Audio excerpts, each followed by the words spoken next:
ଯେଉଁ ସ୍ଥାନରେ ବିଧାୟକ ପଞ୍ଚାୟତ ଗୃହ ନିର୍ମାଣ ପାଇଁ ଭିତ୍ତିପ୍ରସ୍ତର ସ୍ଥାପନ କରିଥିଲେ ସେହିଠାରେ ଯଥାଶୀଘ୍ର ପଞ୍ଚାୟତ ଗୃହ ନିର୍ମାଣ ଦାବି କରି ମୟୂରଭଞ୍ଜ ଜିଲ୍ଲା ବେତନଟି ବ୍ଲକ କେନ୍ଦୁଆ ପଞ୍ଚାୟତର ଗୋଟିଏ ଗୋଷ୍ଠୀ ଲୋକମାନେ ଧାରଣାରେ ବସିଛନ୍ତି।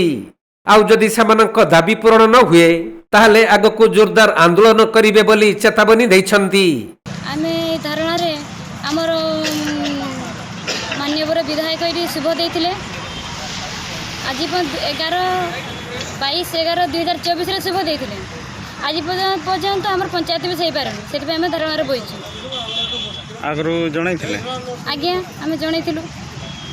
କେତେ ଦିନ ହେଲାଣି ଏ ଧାରଣାରେ ବସିଛନ୍ତି? ଆଜି 3 ଦିନ ହେଇଗଲାଣି ଧାରଣାରେ ବହିଛୁ, ହେଲେ କାହାରି ଦେଖା ନାହିଁ। ଦାବି କ'ଣ ଅଛି? ଆମର ଦାବି ଏଇଟା ଗୋଟେ ହିଁ ଦାବି, ଆମ ଯେଉଁ ଜାଗାରେ ମାନ୍ୟବର ବିଧାୟକ ଦେଇଥିଲେ ଶୁଭ, ସେଇ ଜାଗାରେ ଆମର ପଞ୍ଚାୟତ ବି ହଉ। ଆଉ ଆମର ଅଧିକ ଆଉ କିଛି ଦାବି ନାହିଁ। ଗୁହାରି କରିକି ମାନ୍ୟବର ବିଧାୟକ କହୁଛୁ ଯେ ଏଇ ଜାଗାରେ ଆମର ପଞ୍ଚାୟତ ବିଷଟା ହଉ। ଯଦି କିଛି କେହି ନ ଶୁଣିଲେ ତେବେ କ'ଣ କରିବେ? କେହି ନ ଶୁଣିଲେ ଆମେ ରାଜରାସ୍ତା ଉପରେ ବହିବୁ, ପଞ୍ଚାୟତ ଅଫିସ ଘେରାଉ କରିବୁ, ବେଳେ ପଡ଼ିଲେ ଆମେ କଲେକ୍ଟର ଅଫିସ ଘେରାଉ କରିବୁ, ବ୍ଲକ ଘେରାଉ କରିବୁ।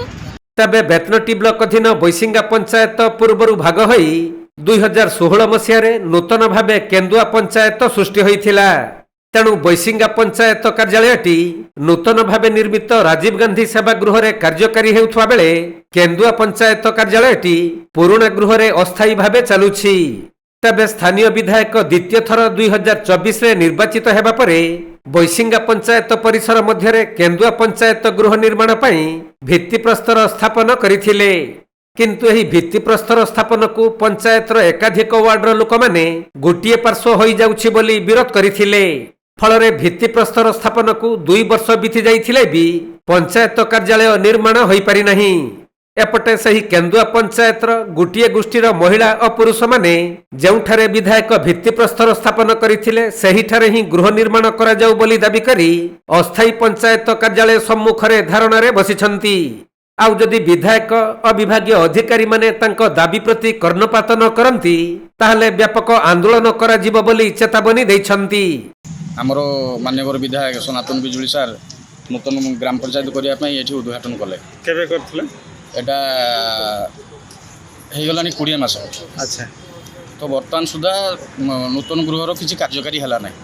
ଯଦି ନହେଲା ଆମେ ବିଧାୟକ ସାର୍ଙ୍କ ପାଖକୁ ଯାଇଥିଲୁ, ଶତାଧିକ ମହିଳା ଚାଲି ଚାଲି ଆମେ ଯାଇଛୁ ଏଠୁ 9 କିଲୋମିଟର ତାଙ୍କ ଘରକୁ ଗଲା ପରେ ସେଠି ସାର୍ଙ୍କ ସହିତ ଭେଟ ହେଲାନି।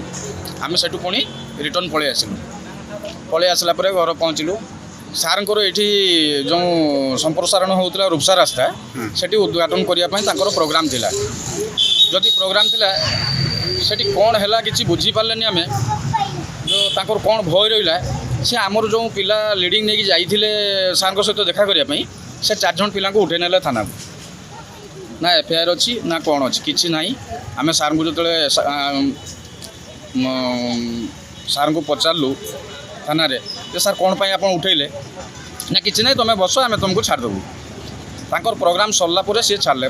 ଭାବୁଛେ ଆମେ ତାଙ୍କ ଦେହରେ ଭୟ ରହିଲା କୁଆଡ଼େ ଗଣ୍ଡଗୋଳ କିଛି କରିଦେବେ। ଆଜ୍ଞା, ଆମେ ଖଟିକିଆ ଲୋକ, ଆମର ଗଣ୍ଡଗୋଳ କରିବାର କୌଣସି ପ୍ରয়োଜନ ନାହିଁ। କିନ୍ତୁ ଆମକୁ ଯେଉଁ କହୁଛନ୍ତି ସରକାର, ଏ ସରକାର ଆପଣଙ୍କ ସରକାର, ଆକ୍ଚୁଆଲି ଭୁଲ କଥା। ଏଇଟା ଆମ ସରକାର ନୁହଁ। ଯଦି ଆମ ସରକାର ହେଇଥାନ୍ତେ ଆମେ ଦୁଃଖ କଷ୍ଟ କରି ଏଇଠି ଯେଉଁ ବସିଛୁ ଆମ କଥା ନିହାତି ଶୁଣିଥାନ୍ତେ। ଆଜି 3 ଦିନ ହେଲା ବସିଲୁଣି, ବର୍ତ୍ତମାନ ସୁଦ୍ଧା କୌଣସି ପ୍ରଶାସନ ଲୋକର ଦେଖା ନାହିଁ, MLA ସାର୍ଙ୍କର ଦେଖା ନାହିଁ, କେହି ବର୍ତ୍ତମାନ ସୁଦ୍ଧା ଆମ ପାଖକୁ ଆସିନାହାନ୍ତି। ତ ଏଇଭଳିଆ ବସିକି ରହିଛୁ, ଭୋକ ଉପାସରେ ରହିଛୁ ଏଠି ପଡ଼ିକି। ଆମର ଗୋଟେ ଦାବି ରହିଛି, ଯେଉଁ ପଞ୍ଚାୟତଟା ଯେଉଁଠି ଉଦ୍ଘାଟନ କରିଥିଲେ ବିଧାୟକ ସାର୍ ସେହି ଜାଗାରେ ହେଉ। ଆମର ଏଇଟା ହେଉଛି ଦାବି। ଯଦି ଏଇଟା ନ ହୁଏ ଆଗାମୀ ଆମେ 8 ନମ୍ବର ଜାତୀୟ ରାଜପଥ ଅବରୋଧ କରିବୁ, ବ୍ଲକ ଅବରୋଧ କରିବୁ, କଲେକ୍ଟର ଅଫିସ୍ ଘେରାଉ କରିବୁ, ପଞ୍ଚାୟତ ଘେରାଉ କରିବୁ, ତାଲା ପକାଇବୁ। ଆମର ଏଇଟା ରହିଲା ନେକ୍ସଟ। ଏଥିପାଇଁ କେବଳ ଦାୟୀ ହେବେ ଆମର ବିଧାୟକ ସନାତନ ବିଜୁଳି ସାର୍। ମୟୂରଭଞ୍ଜ ଜିଲ୍ଲା ବେତନଟିରୁ ଜଗନ୍ନାଥ ହେମ୍ବ୍ରମଙ୍କ ରିପୋର୍ଟ, କୋଣାର୍କ ଲାଇଭ୍।